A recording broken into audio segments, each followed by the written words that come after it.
How are we doing, guys? Moose here, back for episode number 32 of our West Ham United career mode, and with that we see the return of Hammer's Headlines, your top source for all West Ham United news. And in the world of West Ham United, we've come to the rumor mill. Dani Ceballos off to Spain to join Los Blancos, we ask? After a controversial transfer deadline that saw Pedro Obiang leave for Stuttgart just prior to the end of deadline day, info has come out that Real Madrid made a last-ditch effort to sign high-potential winger Dani Ceballos from West Ham United for a massive £20 million price tag. Ceballos, who signed from Real Betis last January for a fee of around £3 million, was said to be keen on joining the Spanish Giants and welcomed returning to his home country. West Ham were said to be open to keeping Ceballos, but they were tempted by such a massive profit on the player, who hasn't really settled and is yet to impress entirely in East London. However, Madrid showed their disorganization once again. They failed to get the paperwork submitted and saw the deal fall through. Which time will tell. Will Real Madrid come back in for Ceballos in January? Could the fee be even greater next time around? Only time will tell if the youngster can finally get quality game time and prove the ability that he has in England ahead of a possible big money move. So, what do you guys think? Is Dani Ceballos set to leave? Should he go in January? Let us know in the comments below. And as always, we will always welcome your suggestions for Hammer's Headlines. Leave those in the comments if you have anything player related, transfer related, event related, match related, whatever you think should be relayed in Hammer's Headlines in this West Ham United career mode. I'd love to hear ideas in the comments section, and they will be featured along with your username in the next episode following when you suggest them. So thanks as always, guys, if they get selected. Now let's get into the rest of the episode. As we can see, we do have a few youth prospects. We're continuing to try and bolster our youth academy, and as you can see, we did bring in one player from a plethora of English boys that we trialed throughout the month. However, unfortunately, only one could come into our youth academy, and that will leave us. As we look right now, we can see we're cutting players out. We've brought in now Connor Nelson. Anthony Williams looks to be very, very good as long as he comes out like we're expecting, but we can see how those youth prospects can then potentially come into the first team. With a look at Sam Medina, he's now up to 67 overall, and he's getting an opportunity with the first team to maybe even steal a place away from Aaron Cresswell. But another youth player, Manuel Adolfo, he's got unbelievable potential. He's come in and said, you know what, I'm ready for a first team role. I'm 18 years old. I want offered a first team contract. So we did offer him one. Hopefully he'll sign up, and maybe we'll see if he can get any game time or potentially a loan. But with a match against West Bromwich Albion coming up, we can see we do have to continue the form we had in that matchup with Arsenal. We played very, very well, and we want to resume that as we get started here. We're struggling. Only 4 points from 4 matches, but against a very, very poor West Brom side, we hope to turn things around and continue to improve as a team. You can see West Brom, the worst defensive team in the entirety of the Premier League through 4 match days. So we look to continue their slump at the bottom of the table. You can see Lanzini's in, Payet, Carrillo, Gorska, Kiyate. We've got plenty of big boys in there, but Medine as well at left back, looking to get another opportunity against a West Brom team that's very, very little changed from what we saw from them last year. But we start off very, very well. Carrillo breaking through, great through ball from Dybala. Carrillo comes forward, he strikes it, and he's just inches away from a goal. You'd expect the former Sporting Lisbon winger to be putting the ball away from there, but Medine showing why he's in the starting lineup. Great tackle to win the ball away, and he continues a lovely run that he gets on the back end of a triangle from Payet and Kuyate, finds the ball, whips it in, looks for Dybala. It's punched away only as far as Gorska takes it down, one touch out of his feet, and unfortunately for us, Ben Foster makes a very good save. But we kept the onslaught on in the 29th minute. Dybala showing off with a lovely individual run that unfortunately ends up with a shot straight at Ben Foster. West Brom with their first real chance, so in the 33rd minute, Berahino lays it through to the former United man, Darren Fletcher. Butland makes the save and tips it onto the post, keeping things all square. 34th minute now, Callum McManaman. He's picked up a knocker on the game, plays it back post to Berahino, headed away only as far as Butland to make a first save. It's in the back of the net off what looked to be the feet of Berahino, but thankfully for us, the referee has pulled it back as he was miles offside. And things stay all square at 0-0. Into the second half, though, Dybala looking to finally break the deadlock. Dancing around a couple of defenders. Lays off to Lanzini. Sees around Dimitri Payet. Payet! We've got Payet Dimitri Payet. I just don't think you understand. What a finish from the Frenchman. It's a lovely worked ball. We can see Dybala to Lanzini, that Argentine connection, and then Lanzini and Payet have played so well together, and Payet is certainly not going to miss from there to give us a 1-0 advantage, and we look to increase as Dybala was ball. It's deflected to Carrillo, but Ben Foster with another fantastic save to keep out the Peruvian Andre Carrillo. Good chance for McLean now as he lays out to Berahino. Ball falls to Sessegnon at about the penalty spot, and thankfully for us, he puts it just wide, and that would be the final chance of the afternoon. So we go to, we host West Brom, pick up the 3 points on the back of the Dimitri Payet goal, and you might say we were lucky to come away with it. Man of the match for me was Ogbonna, was a rock at the back. 2 points for Van der Wiel as well. Our backline did very, very well against a West Brom team that did show some impetus, but just couldn't get that final opportunity to go in the back of that. And 1 point for our goal scorer, Dimitri Payet.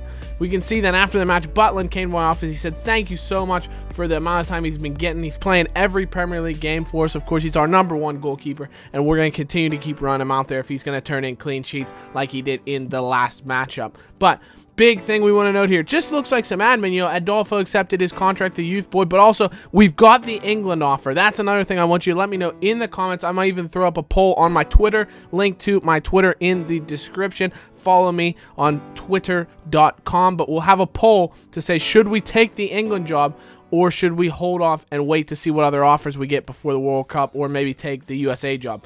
But besides that England offer coming in, big thing, we're at Stamford Bridge, away at Chelsea, taking on the Blues. They finished in 3rd last season. They're currently top of the table, 13 points from 5 matches.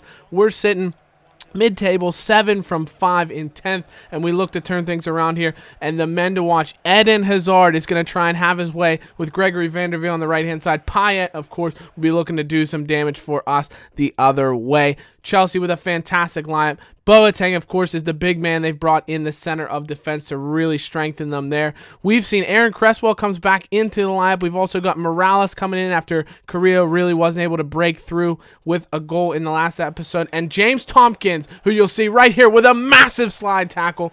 Unbelievable. He comes in for Winston Reid, who actually has been suspended because he's had too many yellow cards already, so he was suspended for this match. But Tompkins shown that he's more than capable of filing in and taking place of our Kiwi defender. But another good chance here in the 15th minute. Great ball over the top, finding Gortzka. He's taken down the box, and that looked like it should have been a penalty. Gortzka was brought down by, it looked like a combination of Courtois and Thomas Callas, but unfortunately for us, didn't result in anything. Chelsea's first chance in the 26th minute was Costa with an audacious right-footed volley that he puts about a couple of feet wide of the goal. But Dybala on the 26th minute, chip over the top, Lanzini! Somehow he gets a foot on it on the volley, and Courtois with a flying save comes out of nowhere to keep things level at 0-0. Costa, though, really nice back heel to Oscar that results in a Butland save. It's end-to-end action, you can see.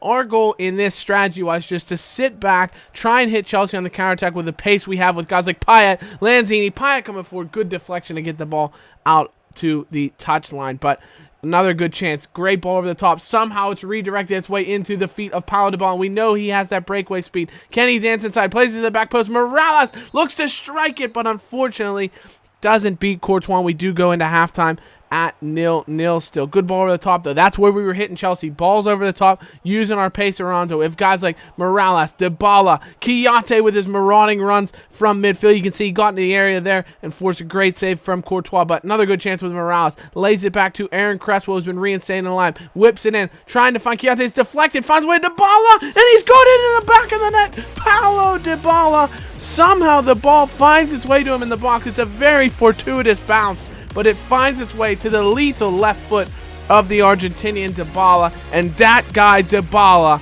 puts it in the back of the net. It's not the greatest contact in the world, but it's just enough to nutmeg Courtois, sneak underneath of him, and into the back of the onion bag to give us that huge 1-0 advantage. Into the 69th minute that we're looking to double our advantage. Great ball into Lanzini with nearly the most audacious goal in the history of this career mode with the bicycle kick. The fact that it got stopped, I was livid about, but we're looking for another great opportunity. Dybala takes the long ball and flicks it forward to himself. Eventually he's going to beat Boateng with a lovely bit of skill. Now he's taking on Ivanovic. Can he beat him? Great little back reverse turn. He skips around Ivanovic. He's brought down in the box. It's an entire solo creation off the feet of the wonder kid, Paulo Dybala. Unbelievable skill, and you know he's going to be the man to step up and look for his second in the afternoon if he can beat Courtois. Dybala steps up, and he smashes it into the back of the net, leaves Courtois stranded. The Belgian didn't know what to do, and Dybala has doubled his tally, doubled our advantage, and looks to put us on pace for the 3 points away at Chelsea. But Kalas with a really good opportunity off some poor defending, but thankfully Butland stands tall and keeps the ball at the back of the net. One final roll of the dice for Chelsea as they get the ball forward to Diego Costa. They're piling men at the other end of the pitch. Pedro with a great shot on the turn, but Butland with the save, and that would be all she wrote. A 2-0 victory off the back of a pair of goals from Paulo Dybala, and you can see how things work. 42% possession. Like I said, we hit Chelsea on the counter where we needed to, and that guy, Paulo Dybala, man of the match, 3 Moose Mighty Hammer points, 2 for Angelo Ogbonna for another fantastic display at the back, and 1 for Jack Butland for yet another clean sheet in a stupendous performance. And we can see off the back of 2 Butland clean sheets, Darren Randolph says, "Hey, Gaffer, don't forget about me. I want to play as well." And we said, "We know, Darren, you're our cup goalie. Get your panties out of a bunch and relax. You're going to play in the next match." We can see we've mixed up the team entirely. Medin's come back in. Cresswell, in spite of getting the start, I didn't think he played particularly well. I thought Van der Veel was fantastic taking down Eden Hazard. You didn't see hardly any highlights with Hazard featuring in them. So Medin still with a chance to feature moving forward in Premier League games. Noble and Neves will be uniting up in the center of the park. It'll be a debut for Ruben Neves, so we'll look to see what he can do. We've also seen Correa reinstated. Sacco comes into the lineup. So guys that haven't been featuring as much in our first team in the Premier League really get an opportunity to show what they can do. And we can see off to an early start, and this was the Andre Carrillo show from the start. He whips a ball in for Valencia, who unfortunately can't direct it on goal. But everything we're creating in this match is going to come through Carrillo. Lovely roulette to beat one man here. Another nice little ball roll to skip the ball to his left-hand side where he can play it out to Sam Medin, who just ranges forward. He's got 6'6" legs and decent pace, so we know what he can do. Finds Valencia. Eventually comes to Ceballos. Can he score? It's blocked. Another chance for Dani Ceballos, who after that audacious bid from Real Madrid is looking to prove why he is our $20 million man. But Ruben Neves with his first attempt at goal, and he looks to be a quality player from the way he played in this performance. Just very composed on the ball, doesn't make any mistakes. He's fantastic position. Carrillo with a lovely elastico finds Sacco. Unfortunately, his shot is stopped, and it is cleared away by the Crawley defense, but we are knocking on the door.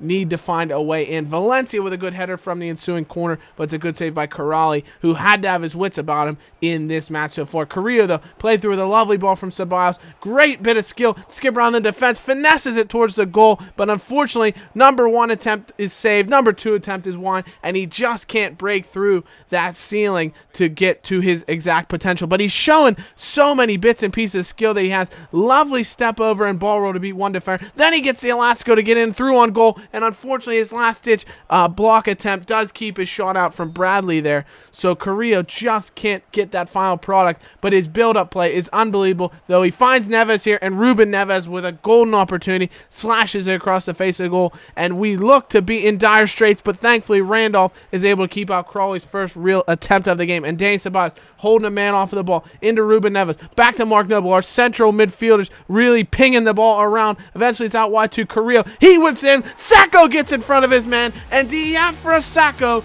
gives us that 1-0 lead in the 67th minute. We were getting worried as the time ticked on and on and on. We didn't want to be getting into extra time, and now Sacco is trying to make sure that with a lovely finish, he just gets in front of his man with some great body positions, an excellently worked header, and it's into the back of net for a 1-0 lead. And Leandro Aldera, another one of our youth products, showing off a long-range shot there. Great attempt at goal.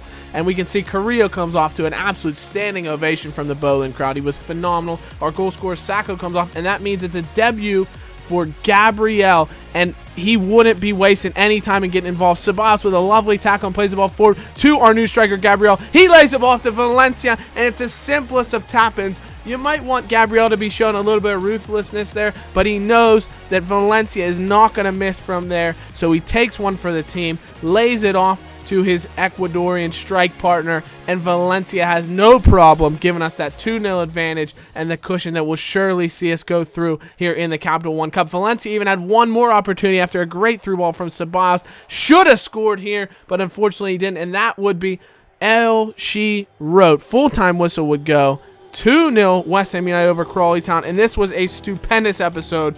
5 goals and not a single goal against.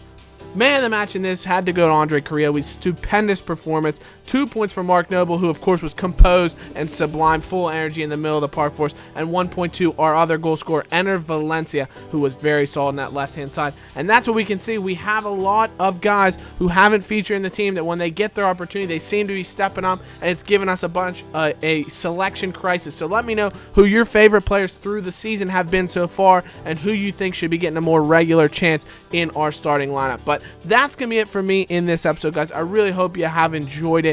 As always, be sure to leave a like, subscribe, comment. Let me know who you've been liking the team so far.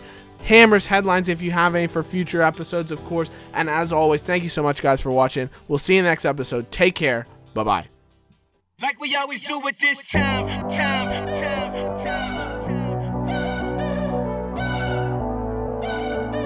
I got to shine.